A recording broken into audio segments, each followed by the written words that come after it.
రంజాన్ మాసం ఉపవాసాలు ప్రారంభం అవుతున్న సందర్భంగా కర్నూలు జిల్లా ఎమ్మిగనూరు పట్టణంలోని వివిధ మసీదుల పెద్దలతో ఎమ్మెల్యే డాక్టర్ బివి జయనాగేశ్వరరెడ్డి సమీక్షా సమావేశం నిర్వహించారు.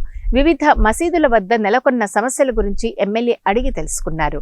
రంజాన్ మాసం ప్రారంభం కాకముందే పనులను ప్రారంభించి పూర్తి చేయాలని అధికారులకు ఎమ్మెల్యే ఆదేశించారు.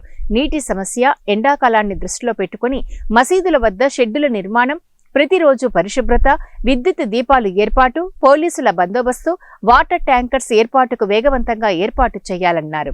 కార్యక్రమంలో రాష్ట్ర organising secretary Waheed Hussain, DMWO Nabiya Parveen, DSP Upendrababu, పట్టణ మరియు గ్రామీణ సిఐలు, municipal commissioner Gangireddy, TDP minority cell అధ్యక్షులు హుసేన్ పీరా, ఆయా మసీదుల పెద్దలు, ముస్లిం మైనార్టీలు, నాయకులు, కౌన్సిలర్లు, కార్యకర్తలు తదితరులు పాల్గొన్నారు.